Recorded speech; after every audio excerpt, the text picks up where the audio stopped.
자, 그러면 이어서 테마 41번입니다. 대출액의 상환 방법이에요. 자, 돈을 빌리고 갚는 방법 상당히 중요한 파트고요. 34회 때도 나왔기 때문에 여러분들이 치르시는 35회 시험은 반드시 나온다라고 생각하셔야 됩니다. 자, 돈 빌리고 갚는 방법에는 원금 균등이라는 게 있고요. 두 번째는 원리금 균등이라는 게 있고요. 마지막으로 최정식 그러기도 하고 점증식 그러기도 합니다. 이렇게 세 가지 상환 방법에 대한 얘기를 해봐야 될 것 같습니다. 일단 이론 정리를 조금 가볍게 한번 해보도록 하면요. 갑니다. 자, 돈을 빌리고 갚는 방법에는 종류가 몇 개? 세 개. 하나는 원금 균등. 원금 균등. 두 번째는 원리금 균등. 원리금 균등. 세 번째는 최정식 그러셔도 되고요. 점증식 그러셔도 됩니다. 자, 원금 균등은, 자, 흰색 막대가 원금입니다. 원금 똑같아요. 갚아나가는 원금은 똑같고. 노란색 막대가 이자입니다. 처음에는 이자가 많다가 적다가, 많다가. 후기로 갈수록 이자가 줄어드는 상환 방식을 원금 균등이라고 합니다. 자, 원금 균등의 특징은요, 후기로 갈수록 세개가 점차적으로 감소를 합니다. 첫 번째는요, 이자가 점차적으로 감소를 해요. 이자는 점차적으로 감소하고, 원금이자 합친 돈을 원리금이라고 하거든요. 원리금도 점차적으로 감소를 합니다. 이유는 융자, 잔고, 시험에 나올 때는 융자 잔액이라고 하기도 합니다. 매달 또는 매년 갚아나가는 원금이 똑같기 때문에 잔액이 규칙적으로 줄어요. 그래서 이자도 규칙적으로 줄고 원리금도 규칙적으로 주는 방식이 원금 균등이 됩니다. 자, 원금 균등은요, 초반에 갚는 돈의 크기가 상당히 크고요, 남아있는 잔고의 크기가 제일 작은 방식입니다. 자, 지금은 소득이 많고 앞으로 소득이 감소되는 사람, 즉 중장년층에게 유리한 방식입니다. 자, 중장년층은 지금 회사의 부장님이니까 소득이 많겠죠. 그런데 정년퇴임하고 나면 소득이 탁 줄어버리겠죠. 그런 사람한테 원금 균등이 유리하다라고 보시면 되고요. 원금 균등은 2분의 1이 지나면 2분의 1이 갚아진다라는 말을 써요. 무슨 말이냐면, 자, 은행에서 빌린 돈이 얼마인데? 1억인데 상환 기간이 30년이라고 쳐요. 그러면 요게 1억이거든요. 흰색 막대가. 그러면 5천만 원 갚는데 걸리는 기간이 15년. 또 5천만 원 갚는데 걸리는 기간이 15년이라는 거예요. 15년 지나면 절반 갚아진다 하는 게 원금 균등이 됩니다. 원리금 균등은 어떻게 해결해야 될 거냐? 원리금 균등은, 자, 보세요. 박스 하나 그리고요, 우하향입니다. 우하향 좀 기억해 주셔요. 대각선 하나 그리고 원리 하시면 돼요. 그래서 원리금 균등은 요 박스 그림을 같이 한번 그려보겠습니다. 자, 박스 하나 그리면서 뭐요? 원리금이라고 외치고, 우하향으로 대각선을 그은 다음에 원리 하시면 됩니다. 그래서 후기로 갈수록 이자는 어떻게 돼요? 그러면 줄어요. 원금 어떻게 돼요? 그러면 늘어요. 전체 상환 금액의 크기는 변화가 없어요. 그래서 원금 균등과 원리금 균등은 유일한 공통점이요, 후기로 갈수록 이자가 감소한다는 것은 공통점이죠. 얘도 후기로 갈수록 이자가 줄고요, 얘도 후기로 갈수록 이자가 준다는 건 공통점입니다. 얘는 특징이 3분의 2 정도는 지나줘야지 2분의 1이 갚아져요. 그래서 여기 1억이거든요. 1억. 1억인데 1억 갚는데 걸리는 기간 중에서 5천만 원 갚는데 걸리는 기간이 3분의 2는 지나줘야 돼요. 결국 20년 동안에 5천만 원을 갚고 나머지 10년 동안에 5천만 원을 갚는다. 전체 기간이 몇 년이라면? 30년이라면 20년쯤 지나줘야, 결국 3분의 2는 지나줘야지 2분의 1이 갚아지는 방식입니다. 이유는 처음에 갚는 돈의 대부분은 뭐였으니까? 이자였으니까. 그렇죠? 네, 원금이 더디게, 처음에는 적게 갚아지는 겁니다.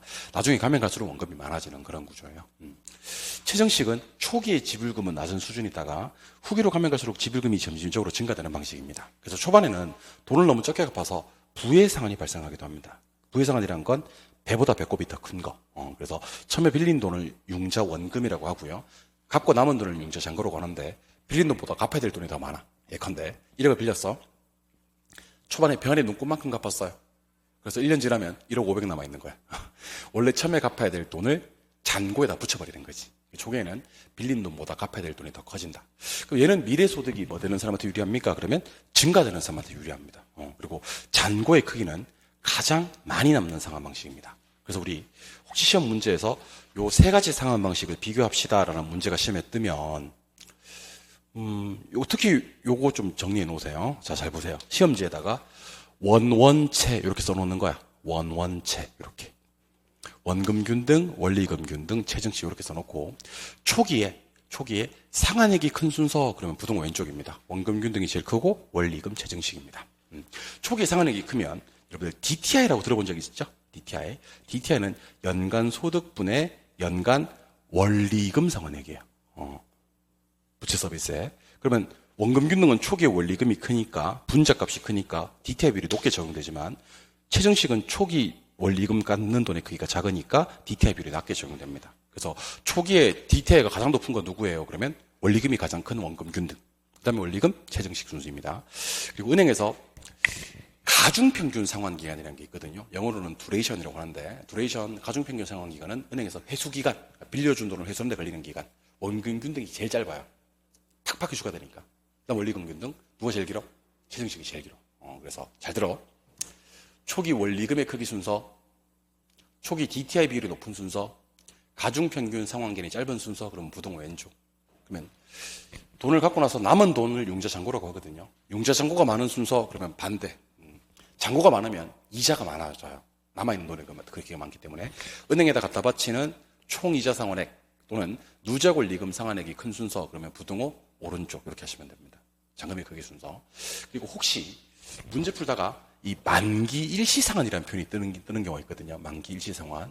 얘는 상환기간 내내 뭐만 갚다가 이자만 갚다가 원금은 만기일에 일시불로 변제하는 방식으로서 회수가 가장 늦어요. 회수가 가장 늦고 은행에다 갖다 바치는 총이자 상환액이 가장 큰 방식이다라고 보시면 됩니다. 은행에서는 만기 일시상환 방식으로 대출하고 나면 은행 회식합니다. 아시겠죠? 은행의 이자 수입이 가장 큰 게 만기 일시상환, 그 다음이 최정식, 그 다음이 원리금 균등. 은행 입장에서는 이자 수입이 가장 적은 게 원금 균등이 됩니다. 바꿔서 말하자면 은행에다가 이자를 가장 적게 갚아나가는 게 총이자 상환액이 가장 적은 게 원금 균등, 두 번째가 원리금 균등, 세 번째가 최정식, 가장 많은 이자를 내는 게 만기 일시상환이다. 이렇게 이해하시면 됩니다. 그래서 그림으로 한번 정리하시면 좋을 것 같습니다. 그래서 한번 볼까요? 예. 자, 돈을 빌리고 갚는 방법입니다. 첫 번째는 원금 균등이에요. 원금 균등은요, 원금이 불변하죠. 이자가 감소되고 전체 원리금도 감소되는데 감소되는 게 하나 더 있죠. 융자 잔고도 규칙적으로 감소가 됩니다. 회수가 빠릅니다. 잔금이 적습니다. 2분의 1 지나면 2분의 1이 갚아지는 방식입니다. 자, 원금 어떻게 구합니까? 그러면 이거는 기억하셔야 돼. 융자 원금을 상환기간 나눠주면 돼. 그래서 빌린 돈 5억, 상환기간 20년, 그러면 5억 나누기 20년에서 2,500 하시면 됩니다. 이자 구하는 공식은 융자잔고 곱하기 이자율, 남은 돈에다가 이자를 곱해주면 됩니다. 원리금 균등은요, 자, 뭘 기억하시자 그랬죠, 제가. 원리금 균등은 그림 기억해달라 그랬죠. 그림이요. 박스 하나 그리고, 우하향으로 대각선 하나 그리고, 그 다음에 원리 하시면 된다 그랬죠. 그래서 원금은 증가됩니다. 이자는 감소되고요. 전체 원리금은 불변합니다. 얘는 몇 분의 몇이 지나야지 3분의 2가 지나야지 2분의 1이 갚아지는 방식입니다. 원리금 균등은 원리금을 어떻게 구하는지를 아셔야 되거든요. 융자원금에다가 저당상수를 곱하면 돼요. 그래서 여러분들 여기 지금 보고 계시는 저당상수는요, 절대로 원금 균등하고 관계가 전혀 없습니다. 저당상수는 오직 원리금 균등 상환 방식에서 대출을 한 가구가 상환해야 될 원리금 합친금액 구할 때, 원금이자 합친금액 구할 때 저당상수를 쓴다라는 것을 반드시 기억해 주셔야 됩니다. 이자 구하는 공식은 똑같아요. 융자잔고 곱하기 이자율. 죄송합니다. 융자잔고 곱하기 이자율 해주시면 돼요. 그 최정식 상환은요, 초기에는 지불금이 낮은 수준인데 지불금이 점진적으로 증가되는 방식입니다. 자, 이제는 미래만 기억하시면 안 되고 미래 소득이 뭐 되는 것 같은 사람? 증가될 것 같은 사람. 미래소득이 감소될 것 같은 사람한테는 원금 균등이 유리하고요. 미래소득이 증가될 것 같은 사람한테 최정식이 유리하다. 초기에는 배보다 배꼽이 더 큰 부의 상환이 발생할 수가 있고 회수가 느리고 잔금이 가장 많이 남는 상환 방식을 우리는 최정식 상환이라고 한다. 그렇게 이해하시면 돼요.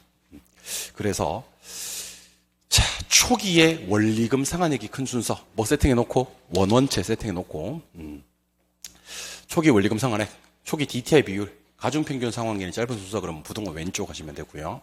융자잔금의 크기, 총이자 납부액, 누자권리금 상환액이 큰 순서 그러면 반대 하시면 됩니다. 그리고 하나 더 기억하셔야 되죠.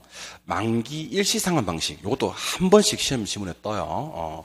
은행에서 이자 수익이 가장 많은 방식이다.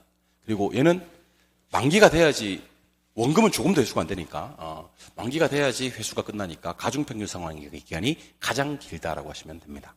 그리고 혹시 시험 지문에 중도 상환하러 가서 상환액의 크기를 구한다. 이 지문이 함께 나오면요. 이거는 무엇을 의미하는 거냐면 융자 잔금을 의미합니다. 중도 상환하러 가서 상환액의 크기를 묻는다면 융자 잔금의 크기를 얘기하는 거다라고 기억을 하시면 좋을 것 같습니다. 아시겠죠? 이건 제가 문제 풀면서 하나씩 소개를 해드리도록 하겠습니다. 그래서 기출문제는 총 일단은 4문제를 풀고요. 예상문제 2문제를 한번 풀어드리도록 할게요. 자, 갑니다. 오케이. 자, 대출 상환 방식에 대한 설명이다. 옳은 것을 찾아라. 그랬는데, 자, 먼저 이게 원리금 균등이 시험에 뜨면요. 그림을 한번 그리시는 게 좋습니다. 이렇게 하고, 우하향 그리고 원리. 이렇게 문제 푸는 게 좋아요. 그럼 매기에 상환하는 원금이 점차 감소한다고 했는데, 원금은 점차 증가하게 됩니다. 뭐가 감소하죠? 이자가 감소하죠. 1번, 땡! 2번, 원금 균등은 매기에 상환하는 원리금이 동일하다고 했는데, 매기에 상환하는 원리금이 감소됩니다. 원리금만 감소하는 게 아니고요. 뭐도 감소하냐면 이자도 감소하고요. 융자 잔고도 감소한다 그랬죠. 기억나시죠? 예, 감소한다. 3번, 원금 균등의 경우에는 원리금 균등보다 가중평균 상환기간이 더 짧다. 여러분들 가중평균 상환기간 두레이션이 뜨면요. 회수기간으로 이해하는 게 가장 좋아요. 돈 빌려주고 은행에서 돈을 회수하는 데 걸리는 기간. 원금 균등은 돈을 많이 갔기 때문에 가중평균 상환기간 회수기간이 짧다라고 기억하시면 좋을 것 같아요. 답은 3번입니다.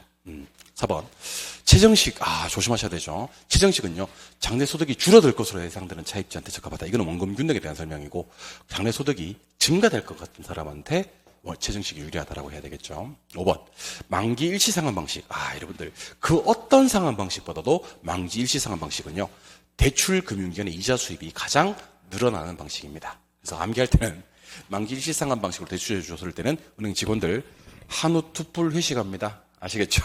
이자 수입이 가장 큰 상환 방식은 상환기간 내내 잔고가 하나도 안 주는, 상환기간 내내 원금을 한 푼도 갚지 않는 만기 일시 상환 방식이 이자 수입은 가장 높다. 두 번째로 이자 수익이 높은 방식은 최정식, 그 다음 원리금 균등. 결국에 은행에서 이자 수입이 가장 작은 것은 원금 균등. 이렇게 이해하시면 됩니다. 이해하셨죠? 좋습니다. 문제 답은 3번이고요. 2번 문제를 한번 풀어볼까요? 2번 문제. 오케이. 대출 상환 방식에 대한 설명이다. 옳은 것을 찾아라 하는 문제. 27회 때 나왔던 문제 한번 풀어보겠습니다.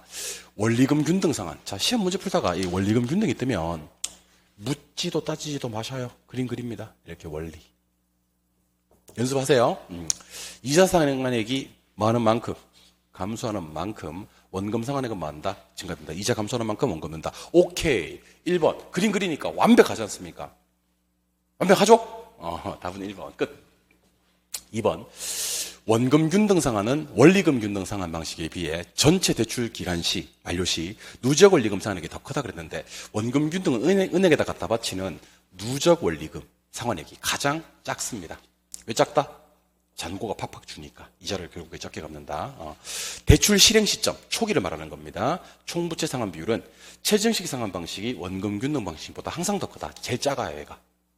왜냐하면 초기에 갚는 원리금의 크기가 작으면 DTI 비율도 낮게 형성이 됩니다. 초기에 갚는 원리금의 크기가 커야지 DTI가 높게 형성됩니다. DTI는요, 제일 큰 게 원금, 그 다음 원리금, 그 다음 최정식이 됩니다. 오케이? 3번, 4번, 이거 조심하셔야 됩니다. 대출금을 많은 경우 조기 상환하러 갔대요. 그리고 상환액을 물었습니다. 아까 한번 했는데, 자, 은행에 조기 상환으로 가서 상환액이 얼마죠? 라고 물으면요, 은행에서는 뭘 얘기해 주면 잔금을 얘기해 줍니다. 그냥 상환액이 아니잖아요.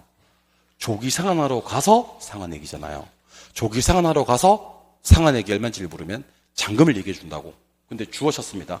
누구 상환 방식? 원금 균등 상환 방식은요, 잔금의 크기가 가장 작다라고 해야 됩니다. 뭐하러 가서? 조기 상환하러 가서 내가 상환할 금액이 얼마인지를 물으면 잔금의 크기를 얘기해 준다고요. 원금 균등은 잔금의 크기가 가장 작다라고 하시면 됩니다. 5번, 최정식은요, 대출 잔액이 지속적으로 감소하므로 다른 상환 방식에 비해서 이자 부담이 작다. 여러분들, 지속적으로 잔액이 줄고요, 그래서 다른 놈보다 이자가 가장 적게 갚아지는 방식은 최정식이 아니라 원금 균등에 대한 설명입니다. 원금 균등은요, 잔액이 줄기 때문에 이자가 그 어떤 상환 방식보다도 작다라고 얘기해 주셔야 되는 겁니다. 이해하셨죠? 네, 오케이. 답은 1번이 되는 그런 문제가 됩니다. 풀 수 있어야 됩니다. 3번 갈게요. 저당의 상환 방법에 대한 설명이다. 옳은 것을 모두 골라라 하는 문제입니다. 자, 원금 균등은 여러분들 원금 균등이 뜨면요, 규칙적으로 감소되는 게 너무 중요한 편입니다. 규칙을 주는 게 3가지 있다 그랬죠. 보통 3가지를 다 내지 않고 2가지면 됩니다. 뭐하고요? 원리금 상환액 하고요. 뭐하고요? 대출 잔액이 점차적으로 감소하고, 굳이 하나 더 얘기한다면 이자 상환액도 점차적으로 감소한다. 중요합니다. 기억 맞아요. 니은. 원리금 균등. 원리금 균등이 뜨면 우리의 느끼는 믿는 구석이 있다, 없다? 믿는 구석이 있다. 그림이 있잖아. 그래서 원리금 균등이 뜨면 매기의 상환에는 원금 상환액이 감소되는 게 아니라 이자 상환액이 감소된다라고 해야지. 원금은 늘어나니까. 니은은 틀렸다. 그러면 기억은 맞고 니은이 틀리는 순간, 기억이 맞고 니은이 틀리는 순간 답은 2번, 3번, 5번 중에 하나가, 아니네. 기억이 맞고 니은이 틀리는 순간 답은 2번, 3번 중에 하나가 돼야 됩니다. 디귿. 최정식은, 그렇지. 이렇게 나와야 돼. 미래 소득이 증가될 것 같은 사람한테 유리한 것은 최정식이 맞습니다. 그러면 니은은 틀렸다 그랬고 기억 디귿은 맞다고 했기 때문에 니은과 관계없이 답은 몇 번? 2번이 되는 겁니다. 그리고 제가 문제 빨리 푸는 방법 소개해드려요. 니은은 읽지 마셔요. 왜냐하면 원체 순서가 아니면 원금, 원리금, 최정식, 가운데 최정식이 없으면 읽지 말라니까. 그래서 얘는 총이자 수입. 자, 총이자 수입이 가장 큰 게 누군지 아세요? 최정식이에요. 그 다음 뭐요? 원리금 균등. 원금 균등 상환은요, 제일 끝으로 보내야 됩니다. 그래서 이자 수익이 가장 적은 방식입니다. 물론 여기는 없지만 이자 수익이 가장 큰 거 한번 얘기해봐. 그러면 만기 일시상환 방식이 있긴 한데 여기서는 만기 일시상환 방식을 안궁 안궁이니까 여기서는 이제 이자 수입이 가장 큰 거는 혹시 나온다면 만기 일시상환 방식, 그 다음이 최정식, 그 다음에 원리금 균등, 원금 균등이 가장 적다라고 해야 됩니다. 답은 2번이 되는 그런 문제가 됩니다. 그리고 가장 최근 34회 때 나왔던 문제를 한번 풀어보도록 하겠습니다. 대출 조건이 동일할 경우 대출 상환 방식별 대출 채권, 나왔네. 두레이션. 가중 평균 상환 기간이 짧은 기간에서 긴 기간의 순서, 가장 짧은 것부터 가장 긴 거 순서입니다. 이거는 무슨 기간이라고 보시면 되냐면 회수 기간으로 보시면 됩니다. 회수 기간. 회수기간이 제일 짧은 것부터 제일 긴 것까지. 회수기간이 제일 짧은 것은 여기서는 누구냐면 원금 균등입니다. 그 다음이 원리금 균등이고요. 그 다음이 만기 일시상환입니다. 여기서는 최정식이 지금 안 보이네. 그래서 순서대로 그냥 기억, 니은, 디귿 순서예요. 답은 1번이고 혹시 요 기억, 니은 사이에 누가 들어갔으면 좀 더 좋냐면 최정식. 그래서 가장 짧은 건 원금, 그 다음 원리금, 그 다음에 최정식, 그 다음에 만기 일시상환. 이렇게 보시면 가장 좋을 것 같아요. 근데 최정식이 지금 안 나왔기 때문에 그냥 원금, 원리금, 만기 일시상환 방식이 가장 짧은 거에서 가장 긴 거 순서다라고 보시면 됩니다. 이해하셨죠? 많이 했었으니까 답은 1번. 계속할게요. 278로 갑니다. 출제 예상 문제입니다. 자, 대출 상환 방식에 대한 설명이다. 옳지 않은 것을 찾아라. 틀린 걸 찾아야 됩니다. 원금 균등 상환 방식은 만기에 가까워질수록 원리금 상환액이 감소한다. 자, 이제 조금 짜증나려고 하는데 원금 균등은 후기로 갈수록 이자하고요, 융자 잔액하고요, 원리금 상환액하고가 감소됩니다. 맞고. 2번 원리금 균등은